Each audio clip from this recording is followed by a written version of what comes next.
जो भी बातें मैं आप लोग के सामने रखूंगा वो एक यथार्थ सच्ची घटनाएं रखूंगा, क्योंकि आप लोग बेहतर से समझ सके कि जीवन में करना क्या है, बनना क्या है, कैसे चैलेंजेस आती है, सबसे कैसे हम सामना करेंगे। हम लगभग 15 वर्ष पूर्व की बात आपको बता रहा हूं कि मेरा एक साथी जो हमारे साथ हम रूम पार्टनर हुआ करते थे, वो एक कंपनी में जॉब करता था।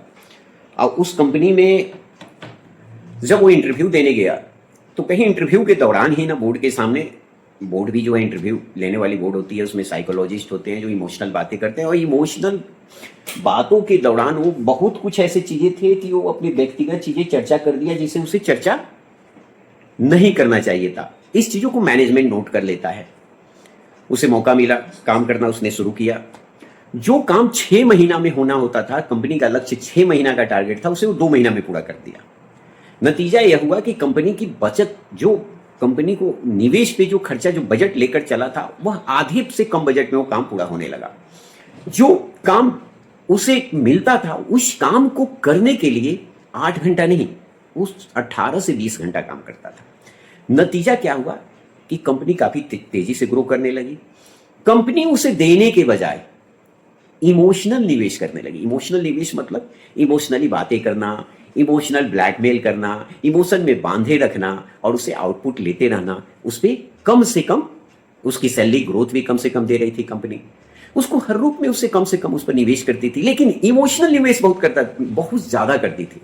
इमोशनल निवेश करने का नतीजा यह हुआ कि उसे, मेरे दोस्त को लगा कि यह कंपनी मेरे जी जान से जुड़ी हुई है और मुझसे इमोशनली अटैच है, यह कंपनी कभी भी मुझे अपने से दूर नहीं करेगी।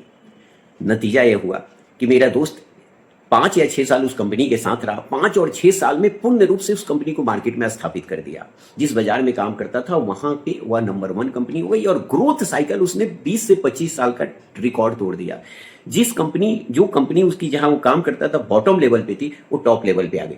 जहां मैं जिस यूनिट में, मतलब कंपनी के जिस यूनिट में वो काम बॉटम लेवल पे शुरू किया था, जो कंपनी का ग्रोथ सबसे बिग ग्रोथ में चल रही थी, उस सभी यूनिट में सक्सेस पे चली गई।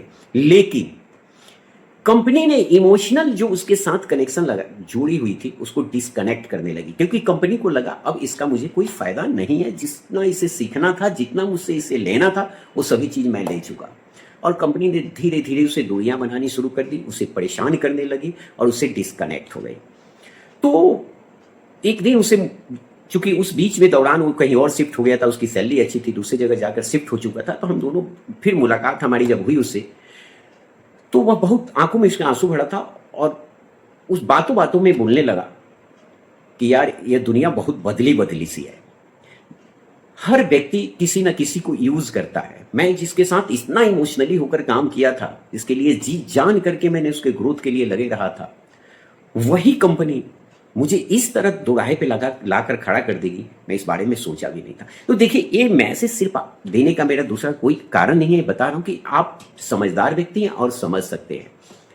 इमोशनल और प्रोफेशनल दोनों दो शब्द होते हैं। आप किसी से इमोशनली जुड़े हैं, बातों में नहीं होना चाहिए, वो हर जगह दिखना चाहिए कि आपको कौन व्यक्ति कितना चाहता है, कितना आपसे इमोशनल है, घर से लेके बाहर तक कितना आपसे जुड़ा हुआ है।